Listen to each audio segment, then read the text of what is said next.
Hello everyone. Today we are going to start ninth class science. Next topic conservation of momentum.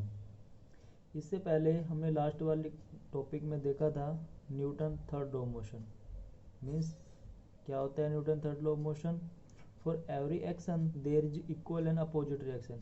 कि हम कोई भी अगर action कर रहे थे तो उसके अपोजिट एक रिएक्शन हो रही थी. ठीक है. मीन्स जितना हम फोर्स आगे की तरफ लगा रहे थे वो ऑब्जेक्ट जिस ऑब्जेक्ट पे हम फोर्स लगा रहे थे वो ऑब्जेक्ट हम पे उतना ही फोर्स पीछे की तरफ लगा रहा था. ठीक है. तो ये हमारा कौन सा मोशन था? Newton third law of motion था. ओके. नेक्स्ट आता है कंजर्वेशन ऑफ मोमेंटम. देखो मोमेंटम हमें पता है. मोमेंटम क्या होता है? मास times velocity. Mass into velocity. अगर कोई ऑब्जेक्ट है ऑफकोर्स उसका मास तो होगा. कोई भी क्वांटिटी मास लेस तो होती नहीं है. मास तो कुछ ना कुछ तो होता है, पॉइंट में हो या कुछ भी हो. अगर उस ऑब्जेक्ट में कुछ वेलोसिटी है देन उसके अंदर मोमेंटम भी ऑफकोर्स होगा. इट मीन्स वो अपनी इस टाइप से वेलोसिटी चल रही है देन स्पीड से चल रही है देन उसके अंदर मोमेंटम भी ऑफकोर्स होगा. नेक्स्ट इसके आगे एक वर्ड जुड़ा हुआ है कंजर्वेशन. कंजर्वेशन का मीनिंग होता है संरक्षित रहना. किसी चीज़ को संरक्षित रखना. इट मीन्स संरक्षित रखने का मीनिंग ये है या कंजर्वेशन होने का मीनिंग ये है कि जो वो क्वांटिटी है जो मोमेंटम यहाँ पे हम ले रहे हैं ये ना तो मतलब नष्ट की जा सकती है ना ही क्रिएट की जा सकती है. ठीक है. ये कैसी क्वांटिटी है? कंजर्व क्वांटिटी है. मीन्स ओनली क्या हो सकता है इसके अंदर कि इसको हम ट्रांसफ़र कर सकते हैं one body to another body में. ठीक है. बट ये क्वांटिटी ना तो क्रिएट किया जा सकता है. इट मीन्स उत्पन्न की जा सकती है ना नष्ट की जा सकती है. इसके लिए एक एग्जांपल देखते हैं उससे और अच्छा समझ आएगा. जैसे यहाँ पे कोई ट्रक है. ओके. यहाँ पे ट्रक है और ये कार है. दोनों क्या कर रही है? एक ही डायरेक्शन में जा रही है. ठीक है. दोनों एक डायरेक्शन में जा रही है बट जो ट्रक है उसकी स्पीड फास्ट है और जो कार है वो धीरे धीरे चल रही है. तो आफ्टर सम टाइम क्या होगा कि ये जो ट्रक है पीछे से इसके स्ट्राइक कर देता है क्योंकि इसकी वेलोसिटी ज़्यादा है. तो क्या करेगा? पीछे से स्ट्राइक कर देगा. तो क्या किया? ट्रक ने कार को पीछे से स्ट्राइक कर दिया. ठीक है. तो क्या होगा स्ट्राइक करने के बाद? ऑफ कोर्स कार की स्पीड ज़्यादा हो जाएगी क्योंकि पीछे से ट्रक ने इसको धक्का मारा है. ठीक है. तो क्या हुआ? स्टार्टिंग में ट्रक की स्पीड ज़्यादा थी तो ऑफकोर्स स्पीड ज़्यादा थी तो मोमेंटम भी ज़्यादा ही था क्योंकि वेलोसिटी यहाँ पे ज़्यादा है ना. तो मोमेंटम भी क्या होगा उसका? ज़्यादा हो जाएगा क्योंकि ये डायरेक्टली प्रोपोर्शनल है. तो क्या किया? ट्रक ने जैसे कार को धक्का मारा तो कार की जो स्पीड है वो क्या हो गई? ज़्यादा हो गई और ट्रक है वो धीरे धीरे फिर भी चल रहा है. तो यहाँ पे देखो कोई चीज़ आपस में टू स्ट्राइक कर गई. स्ट्राइक करने से क्या हुआ कि देखो स्टार्टिंग में ट्रक की स्पीड ज़्यादा थी. ठीक है. कार की स्पीड कम थी. आफ्टर स्ट्राइकिंग स्ट्राइक करने के बाद क्या हो गया? कार की स्पीड ज़्यादा होगी ट्रक की स्पीड कम हो गई. अगर यहाँ पे हम देखें क्या मोमेंटम, ये जो मोमेंटम की बात कर रहे हैं क्या मोमेंटम इस जो ये ट्रक है ट्रक ने क्या ट्रक का मोमेंटम कम हो गया? यस. ट्रक का मोमेंटम कम हुआ है बट वो जो मोमेंटम है वो ना तो बोल सकते हैं कि वो डिस्ट्रॉय नहीं हुआ, नष्ट नहीं हुआ. वो क्या हुआ है? ट्रांसफ़र हुआ है. ठीक है. कि ट्रक ने वो मोमेंटम किसको दे दिया? कार को दे दिया. ठीक है. मतलब नष्ट नहीं हुआ है कि मतलब ख़त्म ही हो गया मोमेंटम. उसने क्या किया है? जो इस ट्रक का जो मोमेंटम था वो मोमेंटम उसने किसको दे दिया? कार को दे दिया. मोमेंटम कार को दे दिया. इट मीन्स तभी तो कार की जो वेलोसिटी है वो उससे ज़्यादा हो गई. ओके. तो कंजर्वेशन ऑफ मोमेंटम यही कहता है कि मोमेंटम है जो वो ना तो क्रिएट किया जा सकता है ना उत्पन्न किया जा सकता है ना नष्ट किया जा सकता है. ओनली क्या किया जा सकता है? ट्रांसफ़र किया जा सकता है one body to another body में. ठीक है. क्योंकि अगर हम यहाँ पे मोमेंटम फाइंड आउट करना चाहें तो देखो इस ट्रक है इसका कुछ मोमेंटम होगा, कार है इसका भी कुछ मोमेंटम है क्योंकि दोनों चल रहे हैं. नेक्स्ट थिंग देखो स्ट्राइक करने के बाद फिर दोबारा इनका कुछ मोमेंटम होगा और इसका भी कुछ मोमेंटम होगा. तो अगर मैं इसका टोटल मोमेंटम करता हूँ और इसका टोटल मोमेंटम करता हूँ वो दोनों इक्वल क्वांटिटी आती है. ठीक है. इक्वल क्यों आती है? तो स्टार्टिंग में देखो इसका मोमेंटम ज़्यादा था, इसका कम था, तो बाद में क्या हुआ, बाद में इसका मोमेंटम कम हो गया, इसका ज़्यादा हो गया, तो इनकी जो एवरेज वैल्यू आती है यहाँ से वो इसके इक्वल आएगी। ठीक है, तो बिफोर स्ट्राइक करने से पहले जो मोमेंटम था वो इक्वल होगा आफ्टर स्ट्राइकिंग। ठीक है, नेक्स्ट थिंग, कोई भी चीज़ अगर कंजर्व है तो क्या होता है, जितनी क्वांटिटी पहले थी ना उसकी आफ्टर बाद में भी उतनी ही क्वांटिटी होनी चाहिए। इसके लिए हम जो कंजर्वेशन मोमेंटम है, जो मैंने अभी बोला है कि जितनी क्वांटिटी पहले होनी चाहिए इतनी क्वांटिटी बाद में भी होनी चाहिए, उसके लिए हम क्या करेंगे, एक इसका प्रूफ देखते हैं कि एक्चुअल में ऐसा होता है कि जितना मोमेंटम पहले था बाद में भी उतना मोमेंटम होगा। तो देखो यहाँ पे मैंने दिखाया हुआ है कि स्टार्टिंग में ट्रक है, ट्रक का जो मास है वो m1 माना हुआ है, कार है, कार का मास m2 माना हुआ है। ठीक है, ट्रक की जो वेलोसिटी है वो u1 मानी हुई है इनिशियल वेलोसिटी, कार की जो वेलोसिटी है वो क्या मानी हुई है, u2 मानी हुई है। ठीक है, तो केस कुछ इस वजह से है कि जो u1 वेलोसिटी वो ग्रेटर है u2 से, इट मीन्स जो ट्रक की वेलोसिटी है वो ज़्यादा है as compare to car. Okay, तो देखो यहाँ पे जो ट्रक है इसकी कुछ वेलोसिटी भी है और इसका कुछ मास भी है, तो ऑफकोर्स मोमेंटम भी होगा, वो मोमेंटम लिख देते हैं, कितना है, u1 m1। ठीक है, अब देखो यहाँ पे कार है, कार का भी कुछ मोमेंटम होगा क्योंकि कार का कुछ मास भी है और इसकी कुछ वेलोसिटी भी है। ओके, तो हमें पता है जिसकी वेलोसिटी और मास होता है देन उसका मोमेंटम भी ऑफकोर्स होता है। नेक्स्ट थिंग देखो, अब ये दोनों क्या कर गए, स्ट्राइक कर गए, स्ट्राइक करने के बाद क्या हुआ, जो ट्रक की वेलोसिटी है वो चेंज हो गई। ठीक है, क्योंकि इससे टकराया है, टकराने से क्या होगी, इसकी वेलोसिटी चेंज होगी और कार की वेलोसिटी भी चेंज होगी, कार की वेलोसिटी ज़्यादा होगी, ट्रक की वेलोसिटी कम होगी।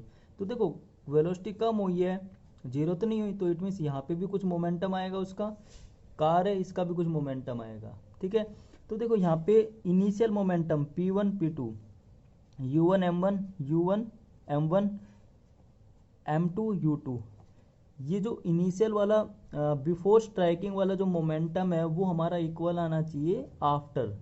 ओके, जो स्ट्राइक करने के बाद जो मोमेंटम हुआ है, स्ट्राइक करने के बाद कितना मोमेंटम हो गया, m1 v1 और इसका मोमेंटम कितना हो गया, m2 v2।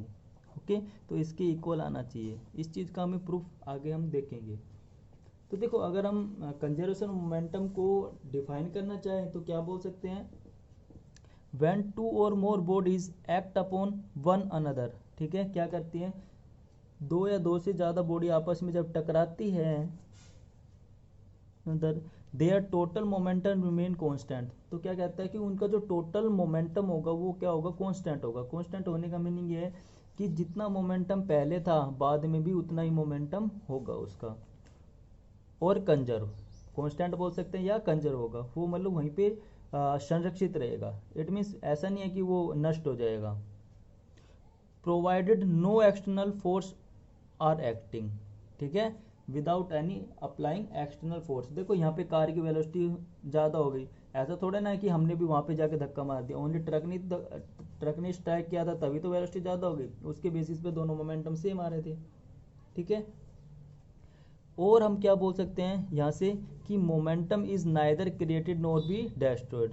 ना तो मोमेंटम को क्रिएट किया जा सकता है, उत्पन्न किया जा सकता है, ना डेस्ट्रॉयड नष्ट किया जा सकता है। ओनली क्या किया जा सकता है, ट्रांसफर किया जा सकता है one body to another body, जैसे यहाँ से हमने ट्रक से कार में ट्रांसफर कर दिया।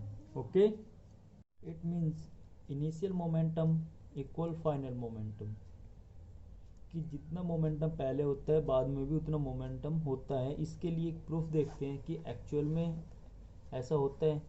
तो देखो यहाँ पे हम प्रूफ देख रहे हैं, तो यहाँ पे टू बॉल है। ठीक है, फर्स्ट जो बॉल है उसका मास ma दिया हुआ है, सेकंड जो बॉल है उसका मास mb दिया हुआ है। ठीक है, अब दोनों बॉल हैं वो कुछ वेलोसिटी से चल रही है। ओके, जो फर्स्ट बॉल है वो ua वेलोसिटी से चल रही है, जो सेकंड बॉल है वो ub वेलोसिटी से चल रही है। नेक्स्ट केस क्या है कि जो ua की वेलोसिटी है वो ग्रेटर है ub से। ठीक है, इस बॉल की वेलोसिटी ज़्यादा है as compare to this. Next thing क्या है कि जैसे ही देखो हमें पता है इस बॉल की वेलोसिटी ज़्यादा है, तो ऑफकोर्स ये बॉल इस बॉल से टकराएगी क्योंकि इसकी ज़्यादा स्पीड है। तो जैसे ही इस बॉल से टकराती है तो क्या करती है, ये वाली बॉल इस पे फोर्स लगाती है। ठीक है, देखो कोई भी दो चीज़ आपस में से टकराती है ऐसे ये ऐसे चल रही है और पीछे से ये ऐसे टकराएगी, तो ये वाली बॉडी इस हैंड पे फोर्स लगाएगी। नेक्स्ट थिंग, अब ये वाली बॉडी ये भी तो इस पे फोर्स लगाएगी, यस और नोट।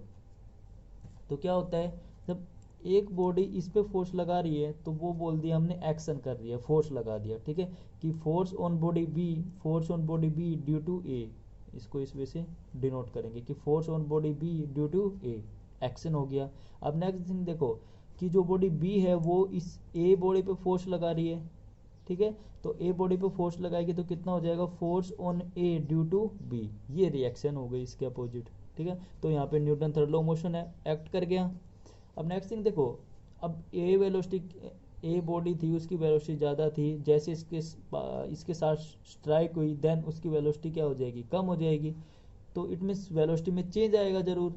तो बिफोर कोलिजन हमने देखा तो ये क्वांटिटी थी, ठीक है। आफ्टर कोलिजन, टकराने के बाद क्या हुआ कि इन दोनों ऑब्जेक्ट की वेलोसिटी में चेंज आ गया, इसकी वेलोसिटी स्टार्टिंग में कुछ भी हो, इसकी भी कुछ भी थी, ठीक है, बट स्ट्राइक करने के बाद बी की वेलोसिटी क्या होगी, ज़्यादा होगी। जैसे मैं ऐसे चल रही कार और मैं पीछे से धक्का मारता हूँ तो आगे की तरफ फास्ट जाएगी, तो बी आगे की तरफ चली जाती है। देन मास में तो कोई चेंज आएगा नहीं, मास सेम रहेगा, वेलोसिटी क्या हो जाएगी, हमने इसकी स्टार्टिंग में यू ए मानी थी तो फाइनल वेलोसिटी हमने वी ए मान ली, ठीक है। सेकंड थिंग, जो ऑब्जेक्ट है यहाँ पे एम बी, इसका जो मास है बी ऑब्जेक्ट का, और वेलोसिटी हमने क्या मान ली, वी बी मान ली, ठीक है। तो हम इनिशियल मोमेंटम देख रहे हैं बिफोर कोलिजन टकराने से पहले मोमेंटम कितना है। Momentum of ball A momentum का मोमेंटम देखो ए बॉल का बिफोर, ठीक है, यहाँ पे जो ए बॉल है इसका बिफोर, पहले मोमेंटम कितना है देखो, मास इसका एम ए है और जो वेलोसिटी है वो यू ए है, तो ये मोमेंटम हो गया। नेक्स्ट, अब हमें देखना है कि आफ्टर मोमेंटम कितना है बॉल ए का, तो आफ्टर मोमेंटम ही है टकराने के बाद, तो ये वाला मोमेंटम हो गया, तो कितना है, एम ए इसका मास हो गया। और यहाँ पे देखो इनिशियल वेलोसिटी यू ए थी तो हमने फाइनल वेलोसिटी कितनी मान ली, वी ए, ओके। तो देखो मोमेंटम में चेंज आया है, पहले यू ए वेलोसिटी थी, अब क्या है, वी ए वेलोसिटी है। तो हमें पता है कभी भी अगर मोमेंटम में चेंज आता है देन ऑफ कोर्स वहाँ पे फोर्स होता है, Newton second law of motion, the rate of change of its momentum में जहाँ पे भी चेंज होगा वो किसके इक्वल होगा, फोर्स के इक्वल होगा। तो देखो यहाँ पे मोमेंटम में चेंज निकाल रहे हैं हम, तो इसमें से इसको माइनस कर देंगे, इसमें से इसको माइनस कर दिया, डिवाइडेड बाई कितना टाइम लगा, ये मोमेंटम में चेंज होने में कितना टाइम लगा है वो टी ये है, ठीक है, तो डिवाइडेड बाई टी कर दिया। अब हमें ये पता है ये फोर्स के इक्वल होता है, तो ये जो फोर्स है कौन सा फोर्स है, फोर्स ऑन बी, कि इस ऑब्जेक्ट ने इस ऑब्जेक्ट के ऊपर फोर्स लगाया था, ठीक है। तो क्या है ये, force on ball B due to ball A, तो ये एक्शन वाला फोर्स है, तो इट मीन्स ये फोर्स हो जाएगा rate of change of momentum के equal, Newton second law of motion है, ठीक है। नेक्स्ट, सिमिलरली जो हमने ये फाइंड आउट किया है, सिमिलरली हम किसके लिए फाइंड आउट करेंगे, बॉल बी के लिए। तो बॉल बी के लिए the rate of change of momentum of ball B, तो बॉल का मोमेंटम कितना जाएगा बॉल बी का, कि देखो सेम कंडीशन अप्लाई करनी हमें कि यहाँ पे ये ऑब्जेक्ट है तो इसका जो मोमेंटम है वो कितना हो गया, एम बी वी बी, और ये था आफ्टर, ठीक है, और बिफोर कितना था पहले वाला, बिफोर मोमेंटम देखे तो क्या हो जाएगा, एम बी यू बी हो जाएगा, ओके। अगर हमें चेंज निकालना है तो इसमें से इसको माइनस कर देंगे, तो सेम यही किया हुआ है कि इसमें से हमने इस मोमेंटम को माइनस कर दिया। नेक्स्ट थिंग, इसको चेंज होने में कितना टाइम लगा, वेलोसिटी को यू बी से वी बी होने में कितना टाइम लगा है, तो वो हमें देखना है, ठीक है। वो टाइम निकाल के डिवाइड कर देंगे टी से, तो सेम कौन सा, Newton third law second law of motion, तो ये जो है ये वाला कौन सा फोर्स है, ये रिएक्शन फोर्स है, ये वाला एक्शन फोर्स था, ये वाला कौन सा फोर्स है, रिएक्शन फोर्स है। तो force on A due to B, ये ऑब्जेक्ट इस पे भी फोर्स लगा रहा है, ठीक है, तो वो फोर्स हमने निकाल लिया, कितना आया, इतना आ गया, ठीक है। तो यहाँ पे देखो दो फोर्स निकाल लिया हमने, एक ये वाला फोर्स निकाल लिया, एक ये वाला फोर्स निकाल लिया। तो यही तो Newton third law of motion था कि कोई भी टू ऑब्जेक्ट है जैसे आपस में स्ट्राइक करते हैं तो दोनों फोर्स एक दूसरे के ऊपर क्या लगाते हैं, फोर्स लगाते हैं, ये वाला इस पे फोर्स लगाएगा, ये वाला इस पे फोर्स लगाएगा, तो ये दोनों फोर्स हमने यहाँ पे फाइंड आउट कर लिए। अब देखो तो हमारे पास फाइनल जो force on A due to B ये आ गया, मास हमने यहाँ से कॉमन ले लिया, ठीक है। अब देखो according to Newton third law of motion the force on object B due to A exerted by ball A, ठीक है, फोर्स ऑन बॉल बी, ठीक है, ये तो एक्शन हो गया, and force F B A exerted by the ball B on ball A, ठीक है, ये हो गया रिएक्शन। तो एक्शन और रिएक्शन तो इट मीन्स दोनों इक्वल होंगे। तो दोनों मैंने बोला था कि दोनों फोर्स क्या होते हैं, इक्वल होते हैं। तो दोनों फोर्स को मैंने यहाँ पे इक्वल पुट कर दिया।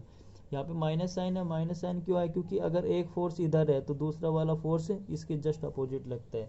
तो अगर हम इस वाली डायरेक्शन को पॉजिटिव डायरेक्शन मानते हैं तो इसका उसके अपोजिट वाली डायरेक्शन कैसी हो जाएगी, नेगेटिव हो जाएगी। तो इस वजह से कैसा साइन आ गया, नेगेटिव साइन आ गया, ठीक है।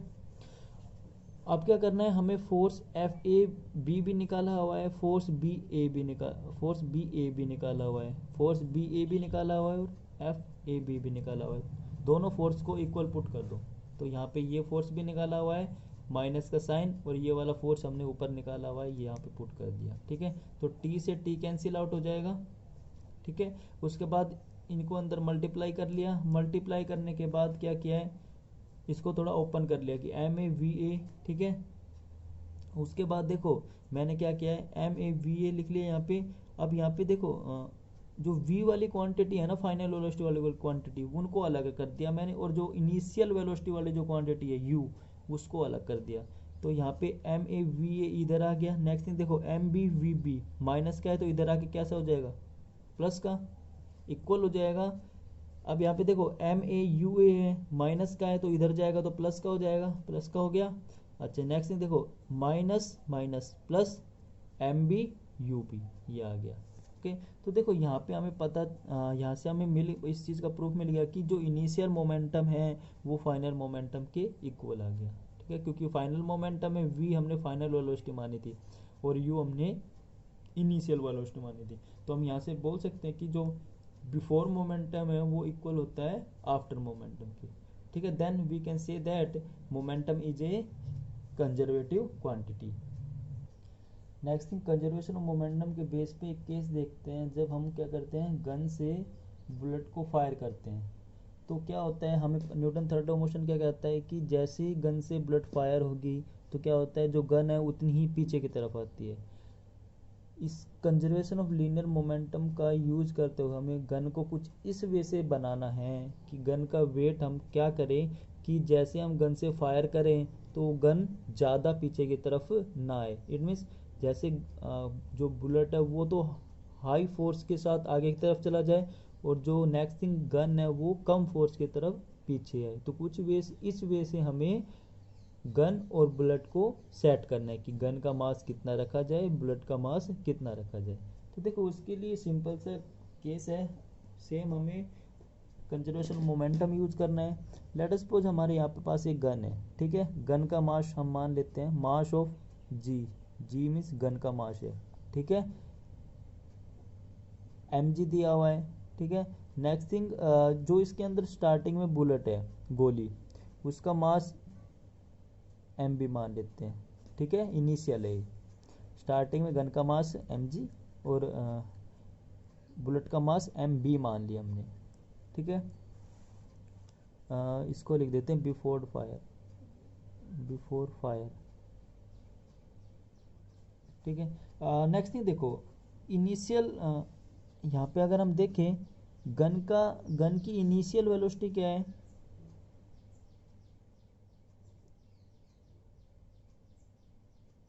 Initial velocity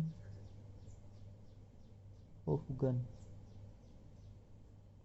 let us suppose क्या है वो u g है और वो कितनी है, 0 है, क्योंकि स्टार्टिंग में गन नहीं चल पा रही है, ठीक है। स्टार्टिंग में गन को हम फायर नहीं करा रहे हैं, आफ्टर फायर गन की कुछ वेलोसिटी होगी वो हम डिनोट करेंगे।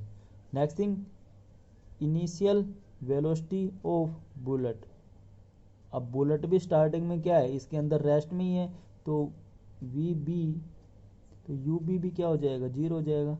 तो इट मीन्स देखो यहाँ पे इनिशियल वेलोसिटी तो 0 है, दोनों चीज़ों की, गन की भी 0 है और बुलेट की भी 0 है। क्यों, क्योंकि दोनों क्या है, फिलहाल रेस्ट में है। तो जैसे ही हमने इस गन को फायर किया, बुलेट को गन से फायर किया, तो क्या हो गया, बुलेट आगे की तरफ चली गई, ठीक है, बुलेट किधर चली गई, इधर चली गई, और गन किधर चली गई, इस साइड में चली गई। ठीक है, बिफोर फायर ये आ गई। अब नेक्स्ट है आफ्टर फायर।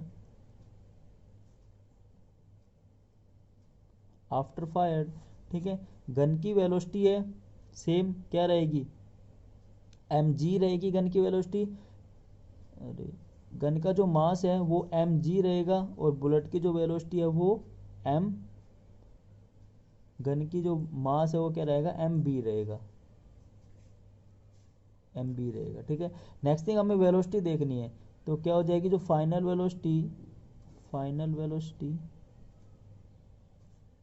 ऑफ गन कितनी हो जाएगी, v, गन है तो इसको g से डिनोट कर देते हैं, वी जी गन। ठीक है, next thing final velocity of bullet, bullet की फाइनल वेलोसिटी क्या हो जाएगी, वी पी, बुलेट है तो इसको बी से डिनोट कर देते हैं। ठीक है, अब अगर यहाँ पे हम conservation of linear momentum apply करते हैं, तो यहाँ पे देखो apply conservation of linear momentum, then हमें पता है कि इनिशियल मोमेंटम इक्वल होना चाहिए आफ्टर मोमेंटम के। ठीक है, तो इनिशियल मोमेंटम देखो, इनिशियल ना तो गन का मोमेंटम है ना बुलेट का मोमेंटम है, क्यों, क्योंकि दोनों स्टार्टिंग में क्या है, रेस्ट पे है, तो रेस्ट पे है तो मोमेंटम इनिशियल जीरो। ठीक है, इनिशियल मोमेंटम क्या हो गया, गन का भी जीरो हो गया और बुलेट का भी जीरो हो गया, वो इक्वल होता है फाइनल मोमेंटम की। तो देखो फाइनल मोमेंटम अगर हम गन का फाइंड आउट करें तो गन का मास क्या है, mg, और वेलोसिटी क्या है गन की, vg। ठीक है, प्लस आप बुलेट के लिए निकालें तो बुलेट का मास क्या है, बुलेट का मास है m b, और जो वेलोसिटी है वो क्या है m, वेलोसिटी v b। अब देखो हम यहाँ पे कुछ भी निकाल सकते हैं, जैसे मुझे निकालनी है वेलोसिटी ऑफ गन, गन की वेलोसिटी कितनी होगी, तो इसको इधर रहने दो, बाकी टर्म को इधर ले जाओ, तो ये हो जाएगा minus M V B, M B V B equal M G V G. ठीक है, अब एम जी को भी इधर ले जाओ, mass of bullet, velocity of bullet to the mass of gun, ये इक्वल हो जाएगा वी जी के।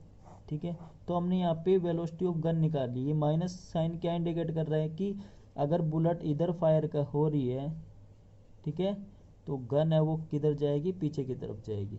इट मीन्स जो नेगेटिव साइन है ये हमें क्या शो करा के दिखा रहा है कि जो गन की जो वेलोसिटी है वो बुलेट के जस्ट अपोजिट होगी, होगी भी, क्योंकि अगर गन से बुलेट को इधर फायर करते हैं तो जो गन है वो पीछे की तरफ बैक होती है।